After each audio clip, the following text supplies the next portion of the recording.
Hello everyone, hi, welcome to the channel of Wall Street Mojo. Watch the video till the end, and also if you are new to this channel, then you can subscribe us by clicking the bell icon. Friends, today we're going to learn a concept which is known as your long-term debt in the balance sheet section. Now, what exactly this long-term debt is all about, let's learn that. As you can see, there's a graph over here of PepsiCo. There is a stiff rise from 2010 to 2018. The numbers are going up, right? There must be something that is leading to this particular thing.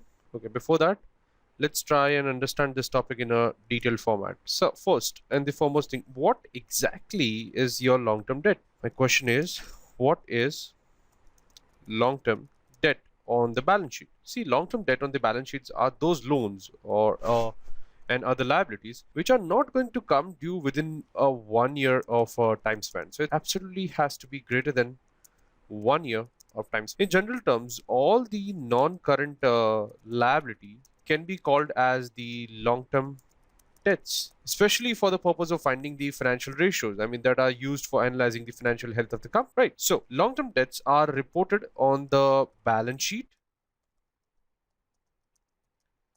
They are issued as bonds by the company to finance their expansion over the number of years to follow. Second, they generally issue a long-term debt on balance sheet bonds which mature over many years, like the 10-year bond or a 20-year bond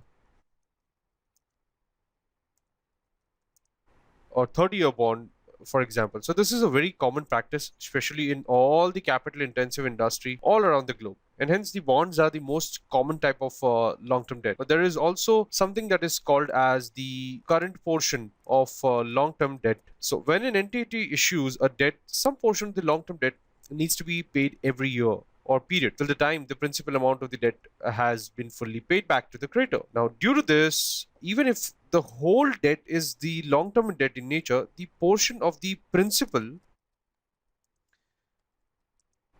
that is required to be paid back within the current year cannot be categorized under the long-term debt. So therefore, that portion is written under the current liabilities as the current portion of long-term.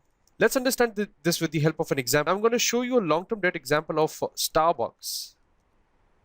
Everyone must be familiar with this particular company, Starbucks. Now, what we are going to note over here from the extract, which I'm going to show you, the extract says that the Starbucks has increased its long-term debt 3923.6 from 3185.3 that was in million in 2016, and this is the basically the breakup of long-term debt breakup, for example, for Starbucks for different notes that they have been issued. Now, what we note from the above case is that the company has issued various debt notes from 2018 notes to 2021 to 22, 3, 26 until 2045. So this was just the example of Starbucks that what exactly they have done, but we need to understand why they have done, why they must be going for this kind of long-term debts. So let's understand the advantages of this. See, debt for the very first, and it gives the company an immediate access to funds as required amount capital without having to pay it back to the lender in the near term.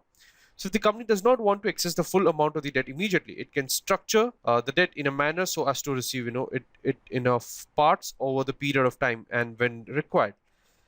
Like for any kind of debt, there is an interest payment, okay, involved apart from the payment of the principal amount. Now, this interest payment is always a current item. In fact, the interest paid during the period is reported on the income statement of that period as an expense. So since it is an expense which is reported before the tax, it also reduces the taxable income of the company and eventually the tax to be paid by the company. Third, as you can see, that is not the real advantage of taking the long-term debt on the balance sheet, since the company in this case is increasing its expense to decrease its tax, which could do by increasing any other expenses. It's not compulsory they need to increase the interest to save the tax. That sounds really not good and not feasible one. So the real advantage of taking the long-term debt on the balance sheet is the financial leverage that it provides to the company. Now, leverage is very important. So again, the real advantage of taking the long-term debt on the balance sheet is the financial leverage that it provides to the company. So leverage is very important term in the financial jargon, as well as in the financial analysis of the company. We'll take an example of Pepsi's long-term debt. What we note from Pepsi's long-term debt on the balance sheet, which has increased over the past 10 years, is that its debt capital ratio, or the debt to capital, has also increased over the corresponding period. So this implies the Pepsi has been relying on the debt for the growth. Now, in case of the oil and gas companies, the long-term debt, the oil and gas companies are they are the capital intensive companies that raise large amount of the long-term debt on the balance sheet. And the ratio of the graph of, if you see for ExxonMobil, or let it be Royal Dutch, or Chevron, for all this company, debt has increased, thereby increasing their overall capitalization ratio. Now, this increase in the long-term debt on the balance sheet is primarily due to a slowdown that was in the commodity section, that is the oil prices, and which had resulted in reduced cash flow, which is straining their balance sheet. If you see the long-term debt rating, I want to show you. Let me put down that. This is the long-term debt rating. This is investment grade, non-investment grade, and so on and so forth. The investment grade for Moody's, Standard & Poor, and Fitch. These are the three credit rating companies which are really well-known ones. All of this have their own different ratings. This is just a change in the sign or some other way, but majorly they have the same notion: the investment grade and the non-investment grade, which are the two types. As we can see from this, the investment grade includes AAA for all, AA plus, or AA1.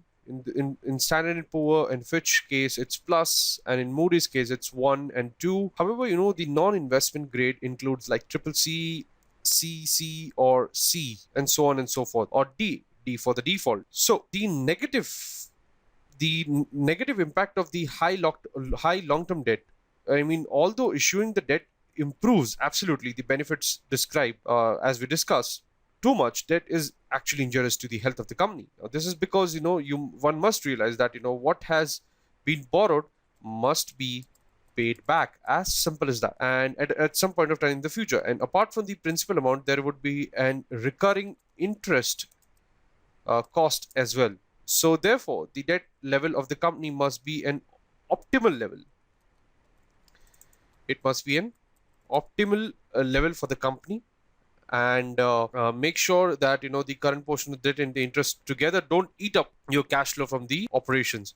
And one thing you need to remember, that if a company issues equity, it is not compulsion to pay the dividends, but if it issues debt, then the interest payment is absolutely mandatory. Now, the long-term debt, it is really very important. I mean, one notes for the investors, as as an investor, it is advisable to keep a watch on the debt to equity ratio. This is must, and other debt related ratios and indicators. So as an investor, must also be attentive to any change or restructuring of his company's debt. Now, second, an investor must know the industry norms. It absolutely must know the industry norms and the structure under which they operate. Generally, the asset-heavy companies raise more capital in the form of debt. Airlines, steel, like planted machinery, or airplanes or engines, and they are built on a long-term project. So in the asset-heavy industries like steel industry and telecom, the proportion of the debt is generally high, and the high debt levels are more